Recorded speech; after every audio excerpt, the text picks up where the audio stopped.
हाँ जी बेटे, आगे हमारे पास क्या आता है, केमिकल प्रॉपर्टीज़ आती हैं मेटल्स की। ठीक है, कि जो मेटल्स हैं उनकी जो केमिकल प्रॉपर्टीज़ हैं वो किस तरीके से होंगे। तो हमारे पास जो सबसे पहले आती हैं वो आती है बेटा रिएक्शन विद ऑक्सीजन। ठीक है ना, कि जो मेटल्स हैं वो ऑक्सीजन के साथ किस तरीके से रिएक्ट करेंगी।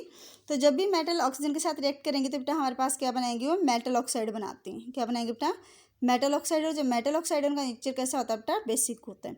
बेसिक मीनिंग रहेगा बेटा कि जब भी हमारे पास जो मेटल ऑक्साइड है ना बेटा वाटर के साथ भी कंबाइन होगा तो क्या फॉर्म कर देगा बेटा, बेस फॉर्म कर देगा। ठीक है, जैसे हमारे पास क्या है बेटा, ये है हमारे पास सोडियम प्लस ऑक्सीजन, तो क्या बनेगा बेटा हमारे पास सोडियम ऑक्साइड। ठीक है, और ये इसको हमने बैलेंस कर दिया। इसी तरीके से कैल्शियम प्लस ऑक्सीजन क्या बनेगा, कैल्शियम ऑक्साइड।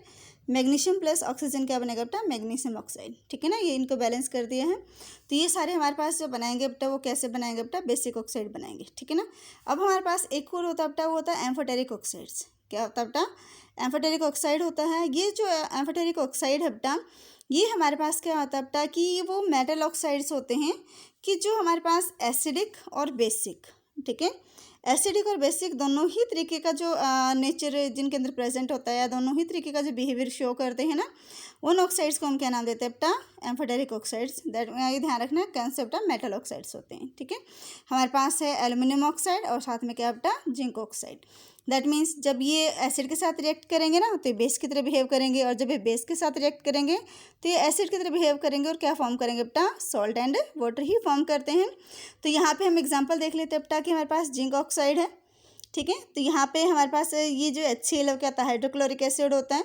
तो हाइड्रोक्लोरिक एसिड के साथ जब ये रिएक्ट करेगा ना तो यहाँ पे किसकी तरह काम करेगा बेटा, बेस की तरह काम करेगा। और क्या बनेगा हमारे पास, ZnCl2, साथ में क्या निकलेगा बेटा, H2। उसके बाद हमारे पास क्या होता है बेटा, इसका किसके साथ रिएक्ट हो रहा है बेटा, NaOH। ठीक है, जो हमारे पास जिंक ऑक्साइड है उसकी रिएक्शन किसके साथ है, NaOH। NaOH क्या हमारे पास बेटा, बेस होता है। ठीक है, जब ये बेस के साथ रिएक्ट करेगा तो किसकी तरह बिहेव करेगा बेटा, ये एसिड की तरह, एसिडिक अपना जो बिहेवियर है वो शो करेगा। तब हमारे पास क्या बनेगा बेटा, सॉल्ट, जो है Na2ZnO2, जो क्या नाम देगा बेटा, सोडियम जिंकेट। साथ में क्या निकलेगा बेटा, हमारे पास वाटर निकलेगा। ठीक है, क्या निकलेगा बेटा, वाटर निकलेगा। ठीक है, तो ये हमारे पास क्या आता है, फर्स्ट प्रॉपर्टी आ जाती है मेटल्स की, जहाँ पे हमारे पास मेटल की रिएक्शन किसके साथ है बेटा, ऑक्सीजन के साथ क्या फॉर्म करेगी, मेटल ऑक्साइड। नेक्स्ट बेटा हमारे पास रिएक्शन विद वाटर।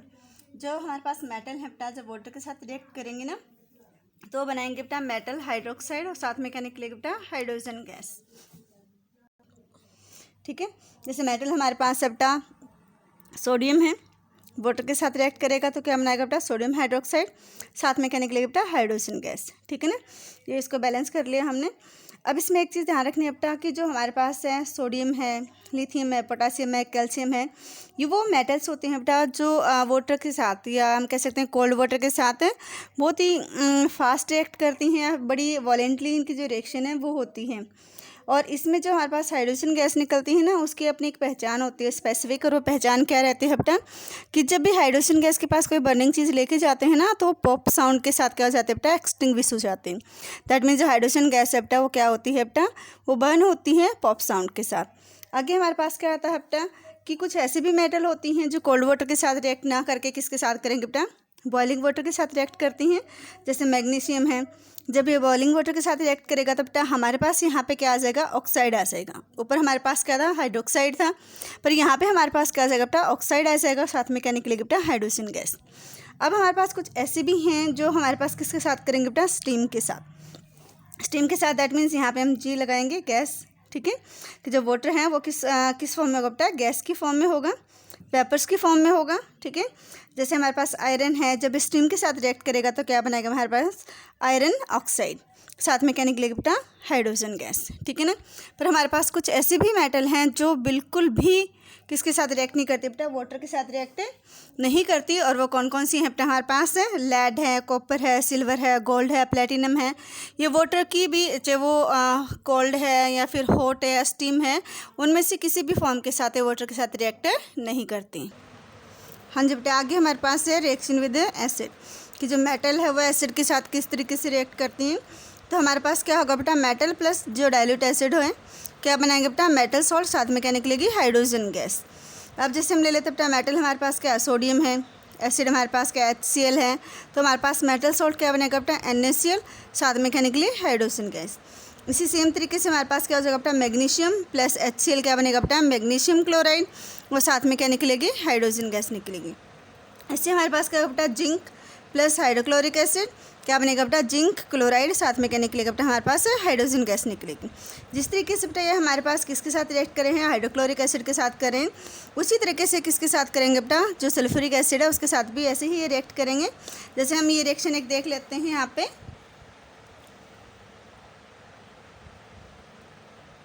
ठीक है, कि अगर हमारे पास यहाँ पे इसकी जगह पे क्या होता बेटा H2SO4 होता, ठीक है, तब हमारे पास क्या बनता बेटा Na2SO4, ठीक है, और साथ में क्या निकलते बेटा हमारे पास है हाइड्रोजन गैस निकलती। क्या निकलते बेटा हाइड्रोजन गैस, दैट मीन्स हमारे पास इसी तरीके से क्या करेंगे बेटा रिएक्ट करेंगे।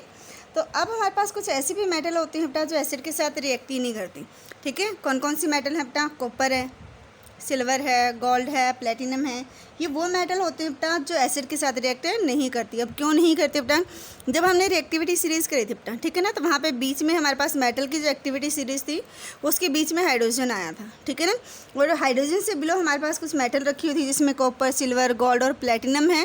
तो दैट मीन्स ये हमारे पास एक्टिविटी सीरीज़ में है ना, कॉपर से नीचे होने की वजह से क्या करते हैं बेटा जो हाइड्रोजन है उसको भी ये आयंस भी नहीं दे पाती है, फिर हाइड्रोजन को एसिड में से भी रिलीज़ नहीं कर पाती, ठीक है, और इसीलिए क्या करते हैं बेटा एसिड के साथ रिएक्ट नहीं करती, ठीक है ना। तो कई बार पूछ लेते हैं कि name the metals which do not react with the acids, तो कौन सी रहेंगे बेटा copper, silver, gold and platinum. हाँ जी बेटा, आगे हमारे पास है बेटा reaction with the solution of metal salt, कि जो मेटल है ना उसकी रिएक्शन किसके साथ होगी बेटा जो मेटल सॉल्ट है उनके सॉल्यूशन के साथ होंगी। तो यहाँ पे हमारे पास क्या होगा बेटा कि अगर मेटल A है वो किसके साथ रिएक्ट करे बेटा मेटल B का जो सॉल्ट सोल्यूशन है उसके साथ, तब हमारे पास क्या होगा बेटा जो प्रोडक्ट आएंगे वो क्या रहेगा salt solution of metal A और साथ में क्या निकलेगी बेटा मेटल B। अब यहाँ पे हमारे पास जो कंडीशन है ना वो कंडीशन क्या रहेगी बेटा कि जो मेटल A है ना वो B से ज़्यादा रिएक्टिव होनी चाहिए, ठीक है ना, कि अगर A जो है ना वो B से ज़्यादा रिएक्टिव है ना तभी वो B के सॉल्ट सोल्यूशन में से B को डिस्प्लेस कर पाएगी, अदरवाइज़ नहीं कर पाएगी, ठीक है। ये हमारे पास बेटा कुछ कुछ किसकी जैसी है जो कुछ क्या है सारे ही जो डिस्प्लेसमेंट रिएक्शन है ना हमारे पास वो यही वाली है हमारे पास, ठीक है ना, कि जो डिस्प्लेसमेंट रिएक्शन है इसमें हमने वही किया था बेटा कि जो हाईली रिएक्टिव मेटल है बेटा वो लेस रिएक्टिव मेटल को उसके सॉल्ट सोल्यूशन में से क्या कर देती है डिस्प्लेस कर देती है, और साथ में जो लेस रिएक्टिव मेटल है वो हमारे पास अलग से हो जाती हैं। तो यहाँ पे हमारे पास क्या रहेगा बेटा कि जो A है ना must be more reactive than B, कि जो हमारे पास जो मेटल A है वो B से क्या होनी चाहिए बेटा ज़्यादा रिएक्टिव होनी चाहिए, तभी क्या करेगी बेटा वो B को उसके सॉल्ट सोल्यूशन में से क्या कर पाएगी डिस्प्लेस कर पाएगी। जैसे हम एग्जांपल ले लेते हैं बेटा हमारे पास क्या है जिंक है, कॉपर सल्फेट है, ठीक है। अब हम कंपैरिजन किस में करेंगे कॉपर सल्फेट और जिंक के अंदर। जब हमने एक्टिविटी सीरीज़ देखी थी बेटा तो एक्टिविटी सीरीज़ के अंदर हमारे पास जो कॉपर है और जो जिंक है उसमें जो जिंक है हमारे पास कहाँ आता है ऊपर आता है, that means zinc is more reactive than copper, so copper क्या करेगा बेटा जो जिंक है वो क्या करेगा बेटा कॉपर को डिस्प्लेस कर देगा, यहाँ से इसको हटा देगा तो हमारे पास क्या बनेगा बेटा जिंक सल्फेट और साथ में क्या निकलेगी कॉपर निकलेगा। अब इसका पहचान कैसे होगी बेटा कि जो कॉपर सल्फेट है कैसा है ब्लू कलर होता है, जब उसके अंदर हम जिंक डालेंगे तो हमारे पास क्या होगा जो सॉल्यूशन है कैसा हो जाएगा कलरलेस हो जाएगा, क्योंकि जो हमारे पास जिंक सल्फेट बनेगा उसका कलर कैसा होता है बेटा कलरलेस होता है, कोई कलर नहीं होता उसका। तो उसके बाद ऐसे हमारे पास क्या बेटा कॉपर की किसके साथ है सिल्वर नाइट्रेट के साथ है, ठीक है ना, सिल्वर नाइट्रेट कलरलेस होता है, जब इसके साथ रिएक्ट करवाएंगे तो हमारे पास क्या बनेगा बेटा कॉपर नाइट्रेट बनेगा जो कैसा कलर का होगा ब्लू, साथ में क्या निकलेगी सिल्वर निकलेगी, ठीक है। जहाँ अब ये रिएक्शन क्यों क्योंकि यहाँ पे कॉपर हमारे पास क्या बेटा मोर रिएक्टिव है किससे सिल्वर से। अब हमारे पास क्या है बेटा कि जो कॉपर है जब हम किसके साथ करवाएंगे फेरस सल्फेट आयरन सल्फेट के साथ, तो यहाँ पे हमारे पास रिएक्शन नहीं होगी। क्यों नहीं होगी बेटा कि रिएक्टिविटी सीरीज़ के अंदर जब हम देखेंगे ना बेटा कि जो कॉपर है ना वो फेरस जो आयरन होता है उससे काफ़ी बिलो होती हैं, सो ये क्या करेगी बेटा इसको डिस्प्लेस नहीं कर पाएगी, ठीक है। तो यहाँ पे क्या होगा बेटा इसलिए क्या आ जाएगी नो रिएक्शन आ जाएगी, ठीक है। आगे बेटा हमारे पास रिएक्शन है क्लोरीन के साथ मेटल की, ठीक है ना, कि जो मेटल है वो क्लोरीन के साथ रिएक्ट करेंगी, कैसे करेंगे तो हमारे पास क्या बनेगा बेटा मेटल प्लस क्लोरीन क्या देगा बेटा, मेटल क्लोराइड बनाएंगे वो, ठीक है। जैसे हमारे पास सभी Na हैं, क्लोरीन के साथ करेगा क्या बनेगा, NaCl, मैग्नीशियम करेगा क्लोरीन के साथ मैग्नीशियम क्लोराइड MgCl2। इसी तरीके से हमारे पास कैल्शियम क्लोराइड, पोटासियम क्लोराइड, ठीक है। वो इसी तरीके से हमारे पास क्या बनाएंगे बेटा, क्लोराइड बनाएंगे, ठीक है। उसके बाद बेटा हमारे पास ये ध्यान रखना कि जो हमारे पास है कैसे हैं, मेटल क्लोराइड होते हैं, और जो मेटल क्लोराइड हैं कैसे होते हैं बेटा, आयनिक होते हैं। उसके बाद हमारे पास बेटा रिएक्शन विद हाइड्रोजन। अब यहाँ पे जो ध्यान देने वाली बात है बेटा वो क्या है कि जो हाइड्रोजन है बेटा वो भी क्या करती है, इलेक्ट्रॉन को लूज़ करती हैं, और जो मेटल है वो भी इलेक्ट्रॉन को लूज़ करती हैं, ठीक है ना। तो इसलिए यहाँ पे जो रिएक्शन है बेटा वो क्या हो जाती है, काफ़ी थोड़ी सी टफ हो जाती है। दैट मीन्स क्या होता है बेटा कि जो हाइड्रोजन होती है ना वो ईजिली मेटल के साथ रिएक्ट नहीं करती। जो ज़्यादा रिएक्टिव मेटल्स होती हैं बेटा, जैसे हमारे पास सोडियम है, पोटासियम है, कैल्शियम है, मैग्नीशियम, यही वो मेटल है बेटा कि जो मेटल हाइड्रोजन के साथ रिएक्ट करके क्या बनाती हैं, मेटल हाइड्राइड बनाती हैं, ठीक है ना। बाकी जो मेटल्स है वो हाइड्रोजन के साथ रिएक्ट नहीं करती, ठीक है। ये हाईली रिएक्टिव होने की वजह से क्या होता है बेटा, फोर्सफुली जो हाइड्रोजन है उसके वो क्या करेंगे बेटा, इलेक्ट्रॉन्स ट्रांसफ़र कर देती हैं, फिर उसको इलेक्ट्रॉन्स दे देती हैं, ठीक है। तो यहाँ पर हमारे पास क्या बना बेटा, सोडियम प्लस हाइड्रोजन क्या बनेगा, sodium hydride, potassium plus hydrogen क्या बनेगा बेटा, पोटासियम हाइड्राइड, ठीक है ना। तो ये हमारे पास क्या थी बेटा, ये प्रॉपर्टीज़ थी बेटा हमारे पास मेटल्स की, ठीक है ना। तो ये सारी प्रॉपर्टीज़ आप लोग अच्छे से राइट डाउन कर लेना और अच्छे से इनको समझ में लेना।